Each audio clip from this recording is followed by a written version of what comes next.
Hello everyone, welcome to chemistry new TG channel. बेटा आज हम डिस्कस करेंगे chemical properties of hello Erin.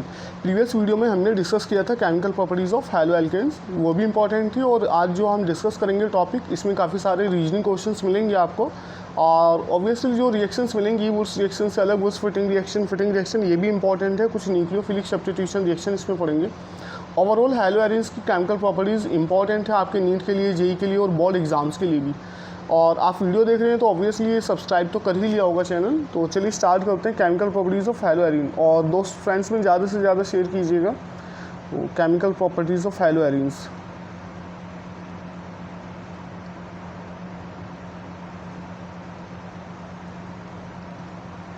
Chemical properties of hello arenes,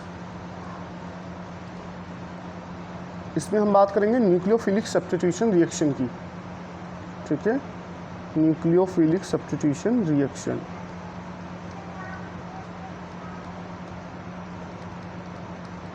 nucleophilic substitution reaction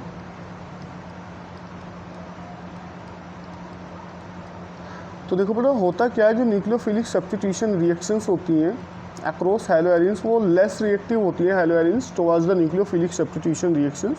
हम क्या लिखेंगे, that hello arenes undergo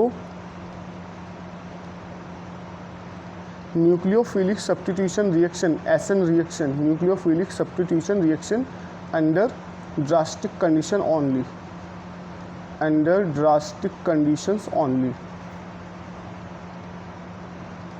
normal conditions में haloarenes nucleophilic substitution reaction नहीं देते हैं। ठीक है, उसका रीज़न है because hello arenes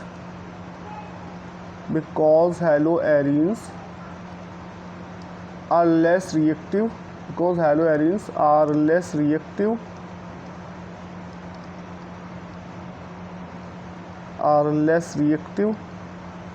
towards nucleophilic substitution reaction,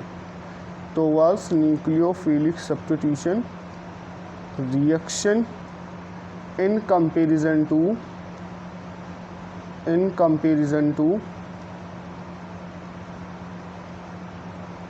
hello alkanes.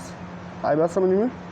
In comparison to haloalkanes, haloalkanes के कंपेरिजन में जो न्यूक्लियोफिलिक सब्स्टिट्यूशन रिएक्शन है हैलो एरिन्स में, वो कम देखने को मिलती है, क्योंकि हैलो एरिन्स लेस रिएक्टिव होते हैं न्यूक्लियोफिलिक सब्स्टिट्यूशन रिएक्शन के लिए in comparison to haloalkanes. तो वहाँ पे कुछ रीजंस हैं, that reasons why haloarenes are less reactive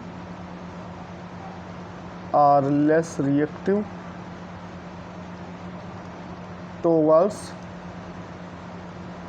nucleophilic substitution reaction। तो यहीं से आपका क्वेश्चन बन के आता है आपका बोर्ड एग्जाम्स में, नीट में, जेईई में, कि जो हैलो एरिन्स हैं वो लेस रिएक्टिव क्यों होते हैं, क्या रीज़न है इसके पीछे। तो इसमें रीज़न पहला अगर हम डिस्कस करें, first reason is resonance effect. पहला रीज़न क्या है बेटा, resonance effect.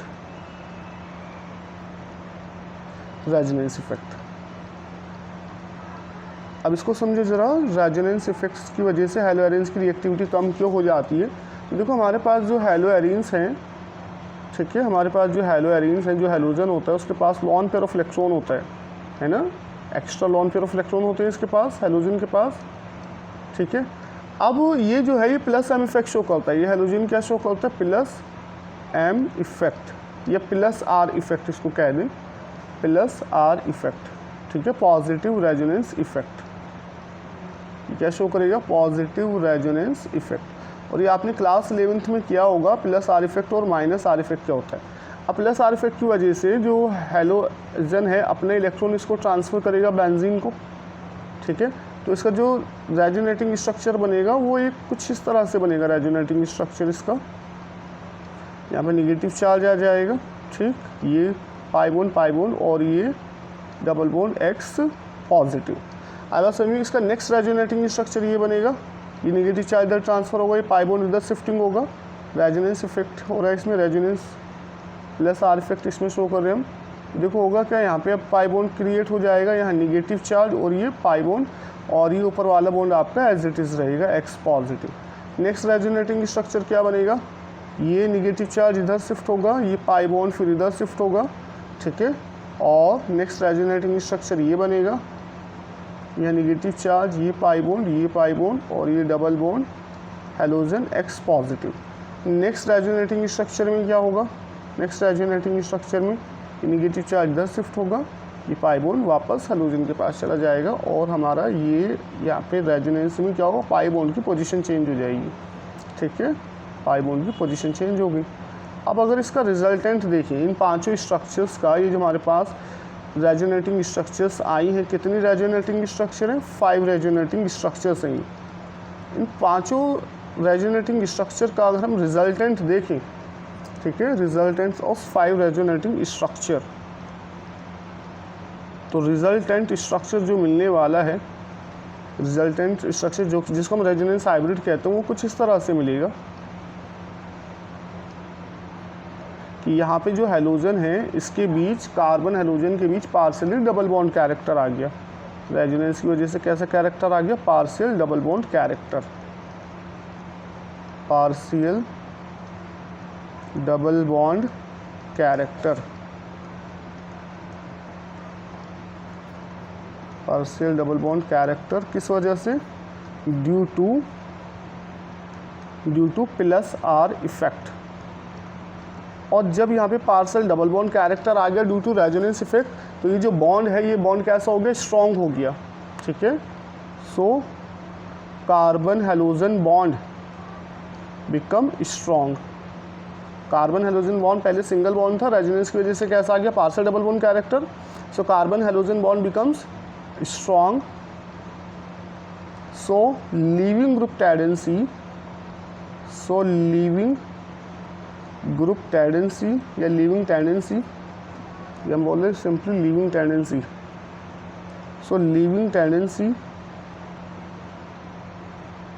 Of halogen decrease, hence अब जब लीविंग ग्रुप टेंडेंसी कम हो गई तो रिएक्टिविटी भी डिक्रीज हो जाएगी, हैंस रिएक्टिविटी ऑफ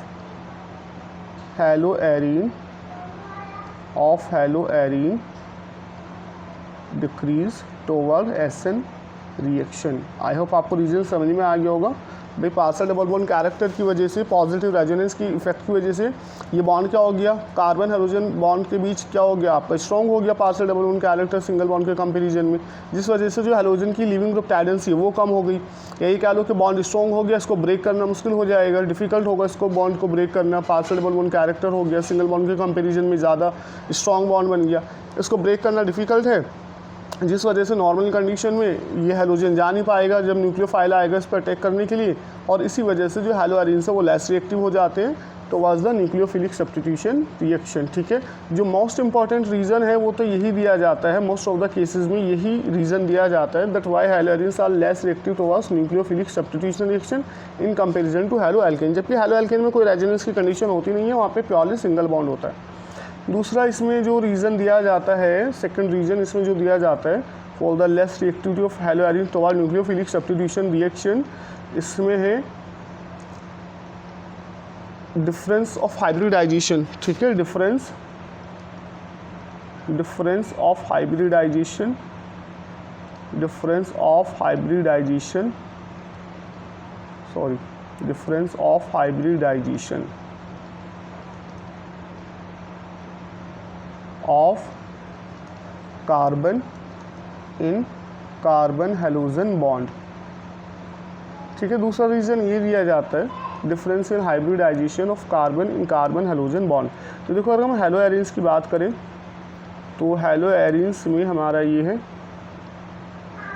ठीक है, अब ये जो कार्बन है यहाँ, ये जो कार्बन इसका हाइब्रिडाइजेशन क्या है, sp2, कैसा हाइब्रिडाइजेशन है, sp2, जबकि अगर नॉर्मल एल्काइल हैलाइड ले, हैलोएल्केन ले, उसमें जो कार्बन का हाइब्रिडाइजेशन मिलेगा वो मिलेगा sp3। इस चीज़ को समझना कि बेंजीन में जो कार्बन है उसका हाइब्रिडाइजेशन sp2 है, एल्काइल हैलाइड में या हैलोएल्केन में जो कार्बन है उसका हाइब्रिडाइजेशन sp3 है, और यहाँ पे जो हमारा sp2 हाइब्रिडाइज कार्बन होता है, it has high electronegativity, it has high electronegativity then sp3 hybridize carbon. तो ये पॉइंट याद रखो, sp2 हाइब्रिडाइज कार्बन की इलेक्ट्रोनिगेटिविटी ज़्यादा होती है in comparison to sp3 hybridize carbon. अब इस इलेक्ट्रोनिगेटिविटी की वजह से क्या होगा, इस इलेक्ट्रोनिगेटिविटी की वजह से जो हमारा हैलोएरीन में जो कार्बन है this is more electronegative than carbon in haloalkane. आएगा समझ में? ठीक है, ये हमारा हैलोजन हो गया और ये हमारा यहाँ पे कार्बन प्रेजेंट है। ठीक है, अब ये कार्बन क्या करेगा, इसकी इलेक्ट्रोनिगेटिविटी ज़्यादा है क्योंकि sp2 हाइब्रिडाइज है, ये जो शेयर पेयर इलेक्ट्रॉन है उनको अपनी तरफ अट्रैक्ट करेगा, जिस वजह से जो बॉन्ड है, ठीक है, due to high electronegativity of sp2 hybridize carbon halogen bond, ये क्या करेगा, शेयर पेयर इलेक्ट्रॉन को अपनी तरफ अट्रैक्ट करेगा। सो बॉन्ड लेंथ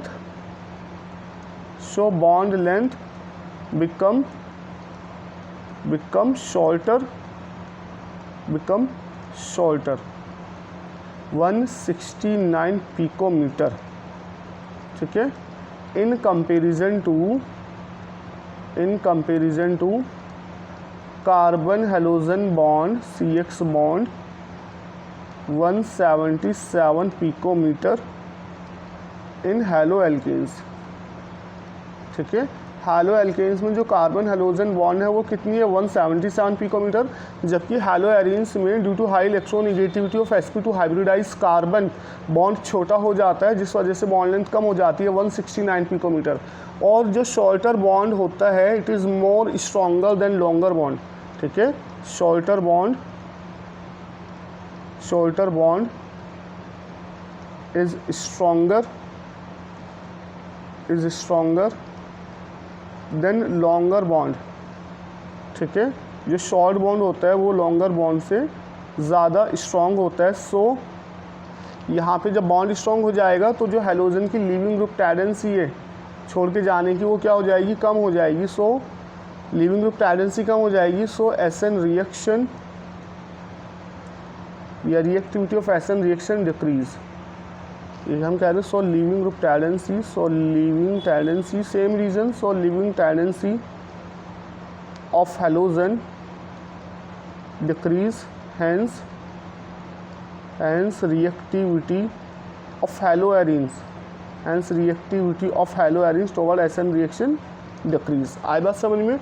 नेक्स्ट इसमें रीज़न जो है हमारा, जो थर्ड रीज़न दिया जाता है बेटा इसमें, that is instability of phenyl cation.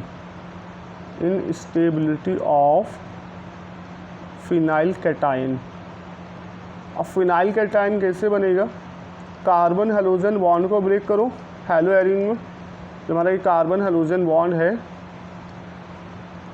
ठीक है, इस कार्बन हैलोजन बॉन्ड, ठीक है, अगर हम इसमें हेटेरोलिटिक क्लीवेज करा दें तो हमारा क्या फॉर्म होगा, हमारा ये फिनाइल कैटायन बन जाएगा प्लस X माइनस।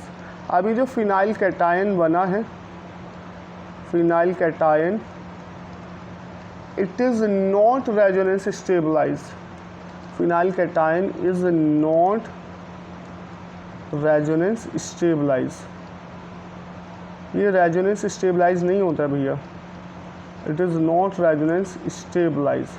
तो इंटरमीडिएट जो बन रहा है कार्बन हाइड्रोजन बॉन्ड को ब्रेक करने के बाद वो रेजोनेंस स्टेबलाइज नहीं हो रहा है, जिस वजह से ये CX बॉन्ड ब्रेक नहीं होता है। इस वजह से भी, क्योंकि इंटरमीडिएट जो बन रहा है फिनाइल कैटायन वो रेजोनेंस स्टेबलाइज नहीं है, इस वजह से भी रिएक्टिविटी बेटा क्या हो जाती है, कम हो जाती है हैलो एरेंस की towards the nucleophilic substitution reaction.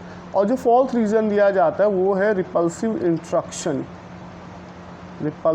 इंट्रक्शन। हालांकि जो सबसे ज़्यादा मोर इम्पॉर्टेंट रीज़न है वो पहले वाले ही है, ठीक है, रिपल्सिव इंट्रक्शन। अब रिपल्सिव इंट्रक्शन को समझ लो, हमारे पास जो बेंजीन होता है वो प्लेनर होता है। बेंजीन कैसा होता है हमारे पास, क्योंकि सभी कार्बन कैसे हैं, sp2 हाइब्रिडाइज है, ठीक है, सभी कार्बन कैसे sp2 हाइब्रिडाइज। और तुम्हें पता है बेंजीन में जो पाई इलेक्ट्रॉन है उनका डिलोकलाइजेशन होता है, और उस डिलोकलाइजेशन की वजह से बेंजीन में above the plane and below the plane electron density जो होती है, इलेक्ट्रॉन डेंसिटी हाई होती है। भाई sp2 हाइब्रिडाइज कार्बन है तो बेंजीन कैसा प्लेनर है, तो यहाँ पे जो इलेक्ट्रॉन डेंसिटी होता है वो हाई होता है, electron density high, electron density high above the plane and below the plane in benzene ring. अब कोई न्यूक्लियोफाइल अगर इसकी तरफ अप्रोच करेगा, ठीक है, अब कोई अगर न्यूक्लियोफाइल अप्रोच करेगा, न्यूक्लियोफाइल भी क्या होता है, इलेक्ट्रॉन एक्सेस होता है, क्योंकि इसके पास भी इलेक्ट्रॉन डेंसिटी ज़्यादा होती है। तो जब ये अप्रोच करेगा इसकी तरफ तो यहाँ पे हो जाएगा रिपल्शन, इलेक्ट्रॉनिक रिपल्सन हो जाएगा, क्योंकि दोनों पे इलेक्ट्रॉन डेंसिटी ज़्यादा है, न्यूक्लियोफाइल पे भी और बेंजीन रिंग के above and below the plane भी। तो इस रिपल्शन की वजह से जो अटैक है, attack of nucleophile become slow, so reactivity of haloarine,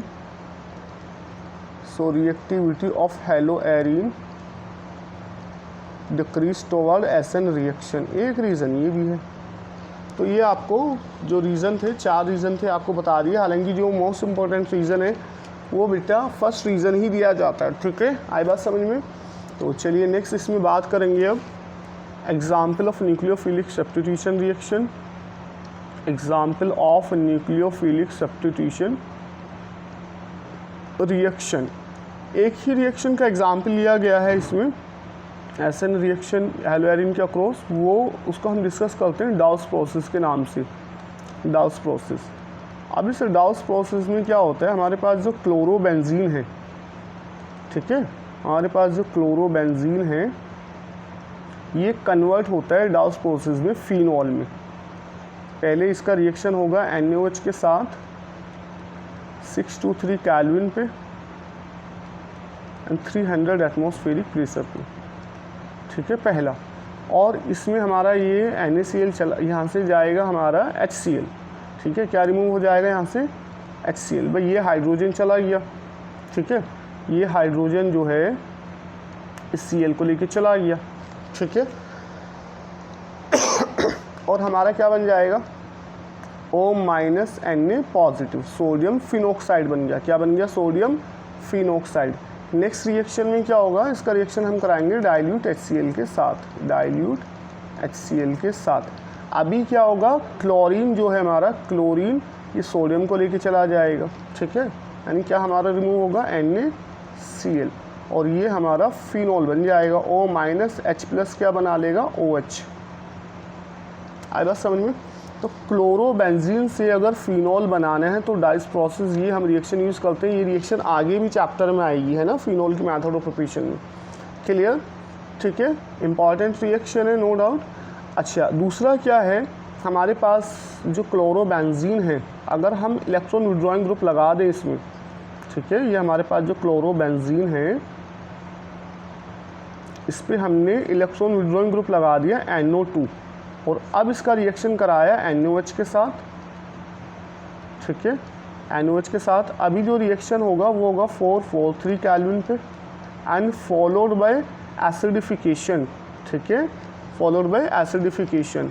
तो अब हमारा ये जो प्रोडक्ट बनेगा ये बनेगा OH NO2, क्या बना हमारा ये 2 नाइट्रोफिनॉल, क्या बना ये 2 नाइट्रोफिनॉल, ठीक है, 2 नाइट्रोफिनॉल।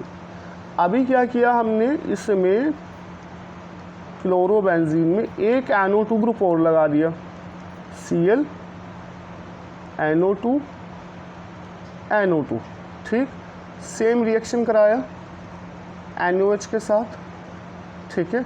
अभी जो रिएक्शन हुआ वो 328 केल्विन पे होगा एंड फॉलोड बाय एसिडिफिकेशन, ठीक है। आप चाहे तो रिएक्शन को पहले NaOH के साथ करा के सोडियम फिनॉक्साइड बना सकते हैं, फिर H+ के साथ रिएक्शन करके OH बना सकते हैं, ठीक है, O-H+ OH। अभी हमारा प्रोडक्ट बनेगा Cl रिप्लेस हो जाएगा किससे, OH से, और ये NO2 और ये NO2। इसका नेमिंग करना चाहे तो कर सकते हैं, 1 2 3 4 2,4 डाइनाइट्रोफिनॉल का नेम हो जाएगा इसका, 2,4 डाइनाइट्रोफिनॉल। तीसरा हमारा क्या है, हमने एक NO2 ग्रुप और लगा दिया, Cl NO2 एंड NO2, ठीक है, सेम रिएक्शन कराया, ठीक है। अभी यहाँ पे क्या होगा, सिर्फ हम इसको वार्म करेंगे, है ना। इसमें क्या होगा, हमारा पहला 328 केल्विन पे हो गया, हम इसको सिर्फ बॉयल करेंगे, boil with water, boil with water, ठीक है, वाटर के साथ बॉईल करेंगे इसको सिर्फ, ठीक है, या वार्म वाटर ले लेंगे और ये हमारा फॉर्म हो जाएगा OH NO2 क्लोरीन किससे रिप्लेस हो जाएगा OH से NO2, ठीक। अभी यहाँ पे जो हमारा कंपाउंड ये बना है इसको हम नेमिंग करते हैं एज 2,4,6 ट्राईनाइट्रोफिनोल, 2,4,6 ट्राईनाइट्रोफिनोल, ठीक। नामिंग करना चाहें 1 2 3 4 5 6, तो क्या हो गया 2,4,6 ट्राईनाइट्रोफिनोल। और इसका एक नाम और है, इसको हम कहते हैं पिक्रिक एसिड। नाम याद रखिएगा, स्ट्रक्चर याद रखिएगा। तो पिक्रिक एसिड किसका नाम है? 2,4,6 ट्राईनाइट्रोफिनोल का नाम है पिक्रिक एसिड। अच्छा, इस रिएक्शन में ध्यान से देखो, जब हमारे पास इलेक्ट्रॉन विड्रॉइंग ग्रुप नहीं था तो रिएक्शन कितने उस पर हो रहा था हमारा टेम्परेचर पे? 623 केल्विन पे। जब हमने एक NO2 ग्रुप लगाया तो रिएक्शन होने लगा 443 केल्विन पे। जब हमने इलेक्ट्रॉन विड्रॉइंग ग्रुप और बढ़ा दिया तो रिएक्शन होने लगा 328 केल्विन पे। और जब हमने एक NO2 ग्रुप और बढ़ा दिया तो सिंपली वाटर के साथ वार्म करने पे ही, बॉयल भी नहीं लिखोगे, वार्म, वाटर के साथ वार्म करने पे ही हमें क्या मिल गया? फिनॉल मिल गया, ठीक है। तो देखो जैसे जैसे number of electron withdrawing group यहाँ पे क्या हो रहे हैं? बढ़ रहे हैं, इंक्रीज़ हो रहे हैं, तो वैसे वैसे टेम्परेचर कम हो रहा है रिएक्शन के लिए। या ये कह लें कि जैसे जैसे इलेक्ट्रॉन विड्रॉइंग ग्रुप हम बढ़ा रहे हैं, रिएक्शन की जो रिएक्टिविटी है वो बढ़ रही है, कम टेम्परेचर पे रिएक्शन हो रही है। आई बात समझ में? तो यहाँ पे हम नोट पॉइंट क्या बनाएंगे इसके लिए? एक नोट पॉइंट यहाँ से आपका निकल के आएगा, दैट इम्पॉर्टेंट है आपका नीट और जेईई में, और ऑब्वियसली बोर्ड में भी क्वेश्चन बन जाएगा यहाँ से, that reactivity of haloarine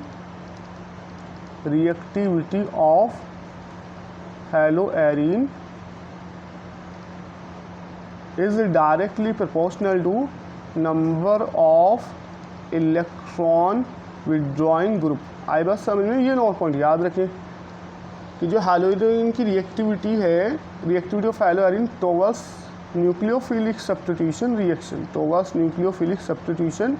reaction is directly proportional to number of electron withdrawing group. यानी जैसे जैसे number of electron withdrawing group बढ़ेंगे, हैलोआरिन्स की रिएक्टिविटी भी बढ़ेगी। आई बात समझ में बेटा? इंपॉर्टेंट है नोट पॉइंट, यहाँ से आपको क्वेश्चन बन जाएंगे, आप क्वेश्चंस कर भी लोगे। अच्छा, यहाँ पे एक पॉइंट और डिस्कस किया जाता है, एज ए नोट पॉइंट याद रखिए, हालांकि क्वेश्चन ही बन जाता है आपका, लेकिन फिर भी आप इसको नोट पॉइंट में याद रखिएगा, that presence of NO2 group, presence of NO2 group जो कि इलेक्ट्रॉन विड्रॉइंग ग्रुप है, at meta position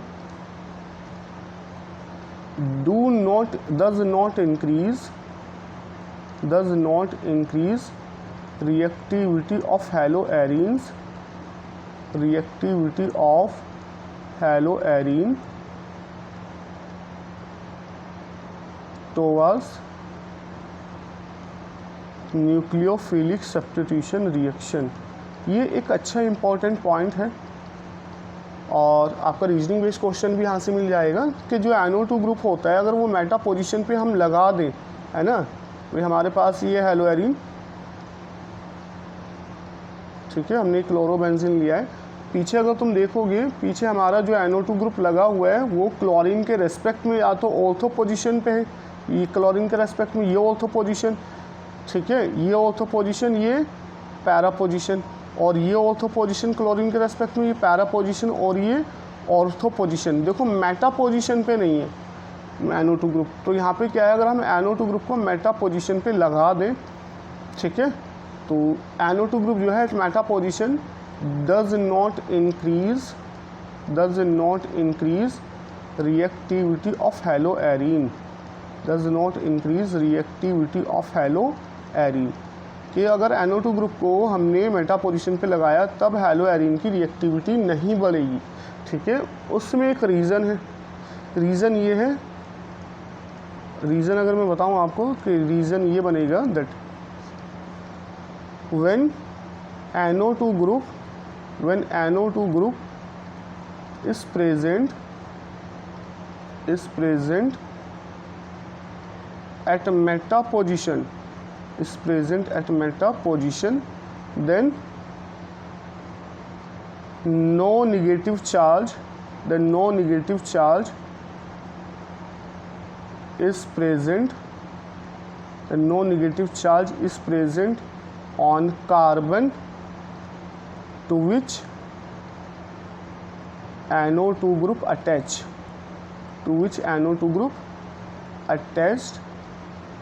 so NO2 group at meta position, do not stabilize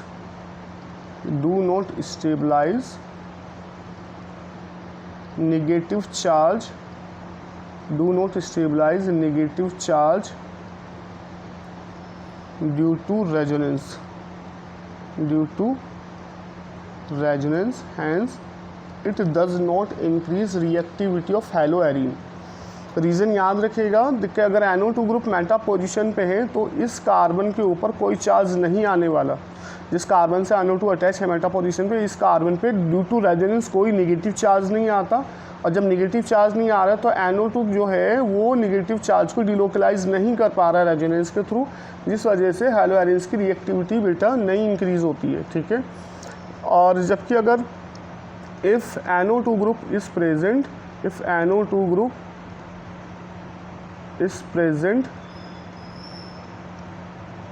is present at ortho position, then due to plus R effect, plus resonance effect है ना, याद रखिएगा, plus R effect, positive resonance effect, negative charge comes on para position, which is stabilized by NO2 at ortho position। तो अगर NO2 group ortho position पे present है तो due to positive resonance effect negative charge आता है para position पे, जो कि NO2 स्टेबलाइज कर देता है रेजोनेंस की वजह से, और इस तरह से हैलोएरिन्स की रिएक्टिविटी बढ़ जाती है। ठीक है, दूसरा देखो, if NO2 group is present at para position, then negative charge comes on carbon at ortho position, which is stabilized by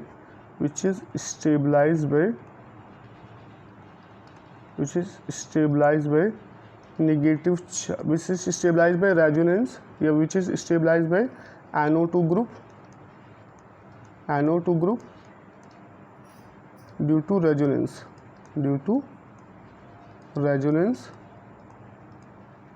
hence reactivity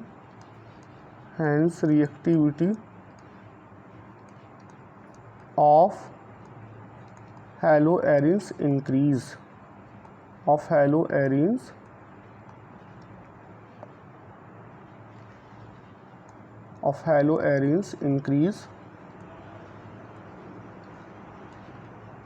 towards nucleophilic substitution reaction। Important reason है भाई। होगा क्या, अगर आपके जो इसमें क्या है, जो हमारा क्लोरीन है या जो भी हेलोजन है, ठीक है, जो भी हेलोजन लगा हुआ है, ये प्लस R इफेक्ट शो करेगा, और ये क्या करेगा, नेगेटिव चार्ज क्रिएट करेगा कार्बन के ऊपर। Due to plus R effect क्या हो जाएगा, देखो ज़रा, यहाँ पर नेगेटिव चार्ज आ गया, ये X प्लस। अब अगर न्यूक्लियोफाइल को अटैक करना है, न्यूक्लियोफाइल को क्या करना है, अटैक करना है, और बेंजीन के ऊपर ऑलरेडी नेगेटिव चार्ज होता है, इलेक्ट्रॉन डेंसिटी हाई होती है, ऊपर से प्लस R इफेक्ट की वजह से क्या आता है, रेजोनेंस आ जाता है। यहाँ पे ऑर्थो पोजीशन पे और पैरा पोजीशन पे ड्यू टू रेजोनेंस क्या आ जाता है, नेगेटिव चार्ज।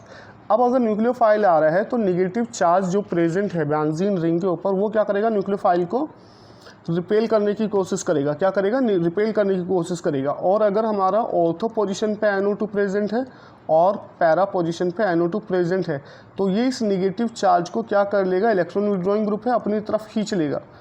यही कह लो कि नेगेटिव चार्ज को, जो कार्बन पे नेगेटिव चार्ज आया ऑर्थो पैरा पोजीशन पे, इसको अपनी तरफ खींच लेगा, विड्रॉ कर लेगा, या ये कह दो कि नेगेटिव चार्ज को रेजोनेंस के थ्रू डिलोकलाइज कर देगा। ओवरऑल इसके ऊपर नेगेटिव चार्ज कम कर देगा बेंजीन के ऊपर, जिससे न्यूक्लियोफाइल का अटैक जो हो जाएगा वो क्या हो जाएगा, फास्ट हो जाएगा। अब बात समझिए। और अगर NO2 ग्रुप कहाँ प्रेजेंट है, मेटा पोजीशन पे, तो देखो कार्बन के ऊपर कोई नेगेटिव चार्ज नहीं आ रहा है, जिस वजह से नेगेटिव चार्ज को ये स्टेबलाइज नहीं कर पाता NO2 और मेटा पोजीशन पे इसकी रिएक्टिविटी नहीं बढ़ पाती है। ठीक है, अगर NO2 मेटा पोजीशन पे है तो रिएक्टिविटी नहीं बढ़ पाएगी हेलोएरिन की न्यूक्लियोफिलिक सब्स्टिट्यूशन रिएक्शन के लिए। आई होप आपको क्लियर हो गया होगा। ठीक है, due to plus R effect negative charge आएगा ऑर्थो और पैरा कार्बन पे, और अगर ऑर्थो पैरा पे NO2 ग्रुप प्रेजेंट हो तो उस नेगेटिव चार्ज को क्या कर देंगे, डिलोकलाइज कर देंगे, स्टेबलाइज कर देंगे रेजोनेंस के थ्रू, जिस वजह से न्यूक्लियोफाइल का अटैक फास्ट हो जाता है, स्मूथली न्यूक्लियोफाइल अटैक कर लेगा, क्योंकि उन्होंने क्या कर दिया, NO2 ने through the electron withdrawing group negative charge को स्टेबलाइज कर दिया, जबकि मेटा पोजीशन पे ऐसा नहीं होता है। क्लियर हो गया रीज़न? ठीक है बेटा, चाहे तो आप NCERT में डायग्राम दिए वहाँ से देख लेना, हालांकि ज़रूरत नहीं है। अगर आप एग्जाम में ये रीज़न लिख के आ जाते हैं और ये एक्सप्लेनेशन दे देते हैं थ्रू द डायग्राम जो आपको दिखाया है अभी, तभी बेटा आपका ये सही हो जाएगा। ठीक है, नेक्स्ट इसमें हम बात करेंगे इलेक्ट्रोफिलिक, रीज़न बता दिया आपको। नेक्स्ट इसमें बात करेंगे हम इलेक्ट्रोफिलिक सब्स्टिट्यूशन रिएक्शन की। ठीक है, next is electrophilic substitution reaction. Nucleophilic substitution reaction का एक ही एग्जाम्पल है जो डाउस प्रोसेस है, क्लोरोबेंजीन से फिनोल, और ये एक रिएक्शन इंपॉर्टेंट है आपकी। Next is electrophilic substitution reaction. Electrophilic substitution reaction, जिसको हम कहते हैं शॉर्ट में ESR reaction, electrophilic substitution reaction. अब यहाँ भी समझो, यहाँ से भी आपका रीजनिंग क्वेश्चन बनता है। इलेक्ट्रोफिलिक सब्स्टिट्यूशन रिएक्शन की बात करें तो जो हमारे बेंजीन के ऊपर जो हैलोजन लगा होता है, अभी बताया था, ये पॉजिटिव रेजोनेंस इफेक्ट शो करता है। ठीक है, ये जो हैलोजन लगा हुआ है ड्यू टू रेजोनेंस, ये क्या शो करता है, ये पॉजिटिव रेजोनेंस इफेक्ट। ठीक है, plus R effect. Plus R effect का क्या मतलब होता है, पॉजिटिव रेजोनेंस इफेक्ट, कि जो भी ग्रुप लगा हुआ है बेंजीन के ऊपर वो क्या कर रहा है, बेंजीन को इलेक्ट्रॉन पेयर डोनेट कर रहा है, इलेक्ट्रॉन पेयर ट्रांसफ़र कर रहा है। ठीक है, थ्रू द रेजोनेंस, इसको बोलते हैं पॉजिटिव रेजोनेंस इफेक्ट। आई बात समझ में? कोई भी एक ऐसा आइटम या ग्रुप ऑफ आइटम जो बेंजीन को रेजोनेंस के थ्रू इलेक्ट्रॉन ट्रांसफ़र कर रहा है, तो वो ग्रुप होते हैं हमारे प्लस R इफेक्ट शो करते हैं। और ये जो प्लस R इफेक्ट शो करते हैं ये ग्रुप होते हैं हमारे ऑर्थो एंड पैरा डायरेक्टिंग। कैसे ग्रुप होते हैं, ऑर्थो पैरा डायरेक्टिंग, जबकि हमारे जो निगेटिव रेजोनेंस इफेक्ट शो करते हैं वो होते हैं मेटा डायरेक्टिंग, है ना, याद रखिएगा। तो प्लस R इफेक्ट जो शो करते हैं, प्लस R इफेक्ट या प्लस M इफेक्ट भी इसको कहते हैं, पॉजिटिव मीजोमेरिक इफेक्ट। वो कैसे होते हैं, ऑर्थो एंड पैरा डायरेक्टिंग होते हैं। ठीक है, यानी जो भी इलेक्ट्रोफाइल आएगा इनकी प्रेजेंस में प्लस R इफेक्ट या प्लस M इफेक्ट ग्रुप की प्रेजेंस में वो ऑर्थो और पैरा पोजीशन पे जाएगा। ठीक है, तो इसलिए अगर हम बात करें क्लोरोबेंजीन की, हमारे पास क्लोरोबेंजीन है। ठीक, और इसका अगर इलेक्ट्रोफिलिक सब्स्टिट्यूशन रिएक्शन हम कराएंगे, हम इसका इलेक्ट्रोफिलिक सब्स्टिट्यूशन रिएक्शन कराएं, एक तो हम इसमें क्लोरीनेशन ही कराएं, क्लोरीन के साथ reaction plus anhydrous AlCl3, chlorine plus anhydrous AlCl3। Class 11th में सारी रिएक्शन बताई जाती है। अब देखो यहाँ से जनरेट होगा हमारा इलेक्ट्रोफाइल Cl+, तो इलेक्ट्रोफिलिक सब्स्टिट्यूशन रिएक्शन होगा बेटा, और क्लोरीन जो लगेगा वो ऑर्थो पोजीशन पे जाके लगेगा और पैरा पोजीशन पे जाके लगेगा। ठीक है, थोड़ा इसको स्पेस कम पड़ रहा है, देखो ज़रा, हमारे पास ये है क्लोरोबेंजीन। ठीक, 3-4 रिएक्शन इसमें ज़्यादा नहीं है। एक तो ये है क्लोरीनेशन Cl2 विद एनाहाइड्रस AlCl3। ठीक है, एनाहाइड्रस AlCl3। तो जो भी क्लोरीन आएगा आपका वो ऑर्थो और पैरा पोजीशन पे जाएगा। ठीक है, क्लोरीन ऑर्थो पोजीशन प्लस, इसमें कोई चेंज नहीं होना, ये नहीं जाएगा, क्लोरीन और ये पैरा पोजीशन, और ये पैरा वाला मेजर होता है, ये हमेशा याद रखिएगा। अगर एक्सेप्शनल केसेस को छोड़ दें, जनरल केसेस में पैरा मेजर होता है, ऑर्थो माइनर होता है। ठीक है, दूसरा इसमें हम कराएं, दूसरा रिएक्शन हम इसमें कराएं नाइट्रेशन। नाइट्रेशन होता है concentrated HNO3 plus concentrated H2SO4 के साथ, और नाइट्रेशन में हमारा बेंजीन भी कौन सा ग्रुप लगता है, नाइट्रो ग्रुप। तो इसमें भी जो NO2 ग्रुप लगेगा, क्योंकि क्लोरीन ऑर्थो पैरा डायरेक्टिंग है पॉजिटिव रेजोनेंस की इफेक्ट की वजह से, तो NO2 ऑर्थो पोजीशन पे जाना है और NO2 किस पे जाना है, पैरा पोजीशन पे, और पैरा मेजर होगा, ऑर्थो माइनर होगा। ठीक, तीसरा यहाँ पे हम बात करेंगे सल्फोनेशन की। तो सल्फोनेशन होता है कंसनट्रेटेड H2SO4 के साथ हम रिएक्शन कराएं, और सल्फोनेशन में सल्फोनिक ग्रुप आके लगेगा ऑर्थो पैरा पोजीशन पे। ठीक है, ये तो हमारा सेम रहना है। अब इसमें सल्फोनेशन में SO3H ग्रुप अटैच होता है हमारा ऑर्थो पोजीशन पे और पैरा पोजीशन पे। ठीक, और पैरा हमारा मेजर होगा, ऑर्थो हमारा माइनर होगा। इसके बाद अगर हम कराएं इसमें सल्फोनेशन के बाद फ्रीडल क्राफ्ट एल्काइलेशन, और फ्रीडल क्राफ्ट रिएक्शन यहाँ पे लिख देते हैं, Friedel craft reaction, Friedel craft reaction. Friedel craft reaction में पहला हमारा है Friedel craft alkylation, Friedel craft alkylation. अब फ्रीडल क्राफ्ट एल्काइलेशन में क्या होता है, कोई भी हमारे पास एल्काइल क्लोराइड होता है, उसका रिएक्शन हम कराते हैं इन प्रेजेंस ऑफ एनाहाइड्रस AlCl3। ठीक है, क्लास 11th में जब डिस्कस करेंगे, या बेसिक ऑर्गेनिक केमिस्ट्री में डिस्कस करूँगा, इन सब की मैकेनिज्म भी बता दूंगा।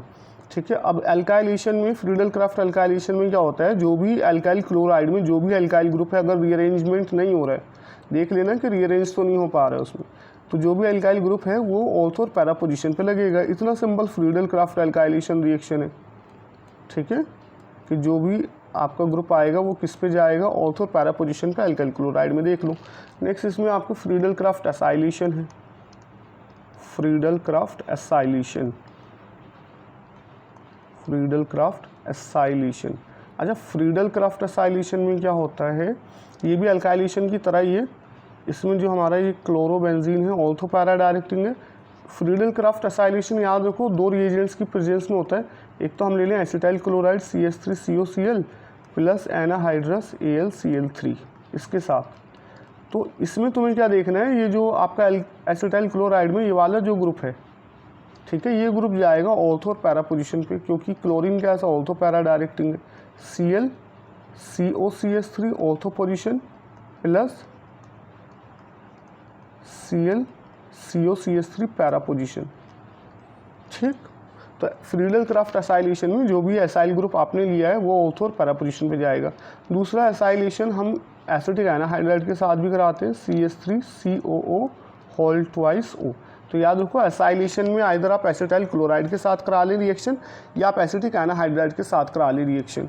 ठीक है, तो इसमें भी हमारा एसिटाइलेशन होगा, और एक तो ऑर्थो पोजीशन पे एसिटाइल ग्रुप लगेगा ClCOCH3 प्लस पैरा पोजीशन पे जाएगा एसिटाइल ग्रुप ClCOCH3 प्लस यहाँ पे साइड प्रोडक्ट बनेगा CH3COOH। आए बात समझ में। तो यहाँ पे क्या है, due to positive resonance effect, due to plus R effect, halogen is ortho para directing, ortho para directing. आई बात समझ, ऑर्थो पैरा डायरेक्टिंग यानी जो ओरिएंटेशन है, ओरिएंटेशन मतलब जो भी इलेक्ट्रोफाइल आ रहा है वो किस पोजीशन पे आ रहा है, तो जो भी ओरिएंटेशन है वो कौन कंट्रोल करेगा, पॉजिटिव रेजोनेंस इफेक्ट कंट्रोल करेगा ओरिएंटेशन को। बट यहाँ पे ये भी आप एज ए नोट पॉइंट याद रखिएगा कि हेलोजन में जो -I इफेक्ट होता है वो +M इफेक्ट से ज़्यादा होता है। हेलोजन के केस में जो -I इफेक्ट होता है वो +M इफेक्ट से ज़्यादा होता है।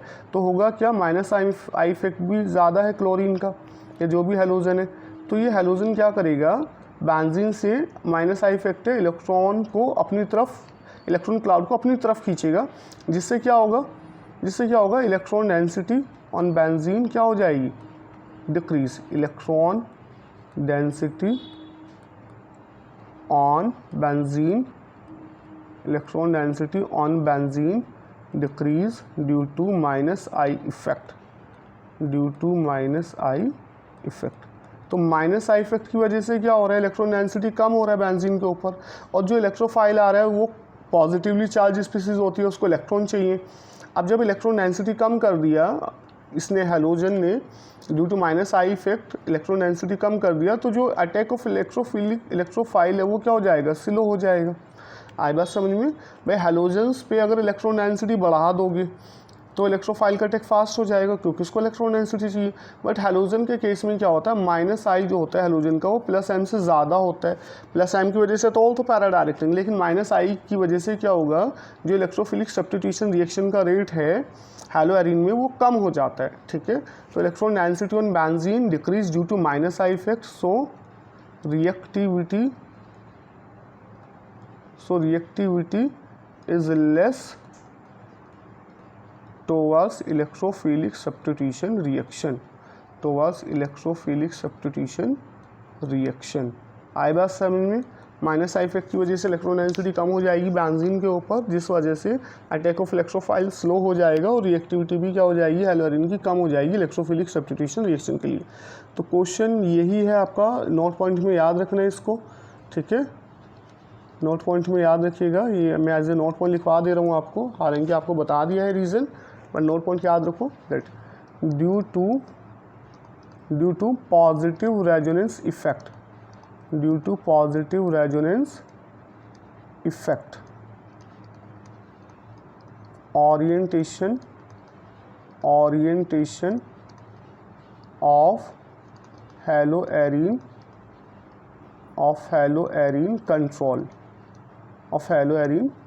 कंट्रोल, ठीक है, but reactivity of haloarene towards electrophilic substitution reaction, ESR बोलते हैं, towards electrophilic substitution reaction is controlled by minus I effect. I hope आपको ये रीजनिंग क्वेश्चन क्लियर हो गया होगा। ठीक है, नेक्स्ट इसमें हम बात करेंगे रिएक्शन विद मेटल्स के साथ, है ना, reaction with metals. Next is reaction with metals, electrophilic substitution, ये रिएक्शंस याद रखिएगा, reaction with metals, hello arene की रिएक्शन मेटल्स के साथ बहुत ज़्यादा इंपॉर्टेंट है। फर्स्ट रिएक्शन जो हम डिस्कस करने जा रहे हैं दैट इज़ वुर्स फिटिंग रिएक्शन। एक हमने वुर्स रिएक्शन पढ़ी थी एक हमने, है ना, एल्काइल हैलाइड में, ये है वुर्स फिटिंग रिएक्शन। तो ये डिफरेंस आ जाता है रिएक्शंस में, बच्चे कंफ्यूज भी रहते हैं वुर्स रिएक्शन कौन सी है, वुर्स फिटिंग रिएक्शन कौन सी। तो वुर्स रिएक्शन में तो कपलिंग रिएक्शन होता है, दोनों एलिफेटिक एल्काइल हैलाइड होते हैं। बस वुर्स फिटिंग रिएक्शन में एक हमारे पास एलिफेटिक एल्काइल हैलाइड होता है, एक एरोमेटिक होता है। ठीक है, वुर्स फिटिंग रिएक्शन में ये रहेगा, एक तो हमारे पास रहेगा aromatic alkyl halide plus 2Na plus XR, एक रहेगा हमारे पास एलिफेटिक एल्काइल हैलाइड। बस इतना है, और ड्राई ईथर की प्रेजेंस में रिएक्शन होगा, इतनी सी ये रिएक्शन है। ठीक है, और जो भी एलिफेटिक एल्काइल हैलाइड में जो भी ग्रुप है वो बेंजीन से लग जाएगा। ठीक है, तो इसमें क्या बनेगा हमारा, इसमें बनेगा एल्काइल बेंजीन। क्या बनेगा, एल्काइल बेंजीन। आई बात समझ में? ठीक है, दूसरा देखो, जैसे रिएक्शन अगर हम कराएं, हमने क्लोरोबेंजीन ही ले लिया सपोज, इस क्लोरोबेंजीन का रिएक्शन हम करा रहे हैं सोडियम मेटल की प्रेजेंस में। ठीक है, ये हमने ले लिया CH2CH3 इथाइल क्लोराइड। ठीक है, और ड्राई ईथर की प्रेजेंस में रिएक्शन हो रहा है, तो कपलिंग रिएक्शन है। ये आपका 2NaCl चला जाएगा, है ना, 2NaCl चला जाएगा, उस रिएक्शन में बताया था, और बेंजीन से हमारा क्या अटैच हो जाएगा, एल्काइल ग्रुप CH2CH3। तो क्या बन जाएगा हमारा ही इथाइल बेंजीन। क्या बन जाएगा बेटा, इथाइल बेंजीन। तो वुर्स रिएक्शन तो इतने सी है। वुर्स रिएक्शन में याद रखना, एक तो हमारे पास क्या रहेगा एरोमेटिक, एक तो हमारे पास क्या रहेगा हैलो एरीन रहेगा, है ना, हैलो एरीन दूसरा हमारे पास क्या रहेगा, हेलो एल्केन, हेलो एल्केन। ठीक, नेक्स्ट हमारे पास जो रिएक्शन है that is fitting reaction, that is called fitting reaction. Important reaction है, नो डाउट, नेमिंग रिएक्शन है, आपके बोर्ड एग्जाम में भी पूछ लेते हैं फिटिंग रिएक्शन। अब फिटिंग रिएक्शन में ये याद रखो, दोनों जो होंगे हमारे पास हेलो एरीन होंगे, दोनों कंपोनेंट्स क्या होंगे, कपलिंग होगा हेलो एरीन्स के बीच, 2Na+X, ठीक है बेटा। और वही ड्राई ईथर की प्रेजेंस में रिएक्शन होगा और यहाँ से 2NX रिमूव हो जाएगा और हमारा बाईफिनाइल बनेगा। क्या बनेगा इसमें, बाईफिनाइल कंपाउंड, बाईफिनाइल, ठीक है बेटा, बाईफिनाइल बनेगा। इंपॉर्टेंट रिएक्शन है फिटिंग रिएक्शन, ठीक है, और उस फिटिंग रिएक्शन। नेक्स्ट इसमें हम डिस्कस करेंगे reaction with magnesium metal, reaction with magnesium. अब ये तो हमें पता है रिएक्शन विद मैग्नीशियम क्या बनेगा, ग्रीनार्ड रिएजेंट बनेगा, ठीक है, ब्रोमोबेंजीन है, इसका हमने रिएक्शन करा दिया किसके साथ, मैग्नीशियम के साथ ड्राई ईथर की प्रेजेंस में। ठीक, तो क्या बन जाएगा यहाँ से हमारा ग्रीनार्ड रिएजेंट बन जाएगा, फिनाइल मैग्नीशियम ब्रोमाइड MgBr। ठीक, और नेक्स्ट हमारी जो रिएक्शन है reaction with copper, reaction with copper. हालांकि NCERT में ये रिएक्शन नहीं है, इसको बोलते हैं अल्मेन रिएक्शन, नेमिंग रिएक्शन है ये, अल्मेन रिएक्शन इसको कहा जाता है, ठीक है। हालांकि NCERT ने इसको नहीं दिया है। अब इस रिएक्शन में क्या होता है, जो आयोडोबेंजीन होता है, क्या होता है, आयोडोबेंजीन, ये कॉपर मेटल के साथ रिएक्शन करता है, कपलिंग रिएक्शन है ये भी, 2 आयोडोबेंजीन होते हैं इसमें, ठीक है, हीट, और ये CuI2 निकल जाएगा और बाईफिनाइल बन जाएगा हमारा। ठीक, ये हमारा क्या बन जाएगा, बाईफिनाइल। ये अल्मेन रिएक्शन है, कॉपर मेटल के साथ रिएक्शन है ये, ठीक है बेटा। तो इसमें हमारा ये कंप्लीट हो जाता है हेलो एल्केन और हेलो एरीन्स की केमिकल प्रॉपर्टीज़। पॉलीहेलोजन कंपाउंड बच रहा है, आप NCERT से पॉलीहेलोजन कंपाउंड्स को पढ़ लें, ठीक है। अदरवाइज़ मैं आपको रिव्यू दे दूंगा इसका, पॉलीहेलोजन कंपाउंड्स के बारे में आपको बता दूंगा मैं, ठीक है। और नेक्स्ट हम जो भी करेंगे इसमें NCERT एक्सरसाइज करेंगे, NCERT इंटेक्स क्वेश्चन, पहले NCERT इंटेक्स क्वेश्चंस कर लेंगे और देन इसके बाद NCERT एक्सरसाइज क्वेश्चंस कर लेंगे जो आपके क्लास 12th है, हेलो एल्केन हेलो एरीन, और कुछ MCQs भी कर लेंगे, ठीक है। तो आपका ये चैप्टर्स ऑलमोस्ट कंप्लीट हो चुका है, बट क्वेश्चन प्रैक्टिस रह रहा है, तो क्वेश्चन प्रैक्टिस करेंगे हम लोग, ठीक है। तो बने रहिएगा, ठीक है, नेक्स्ट वीडियो के लिए भी। थैंक यू सो मच बेटा।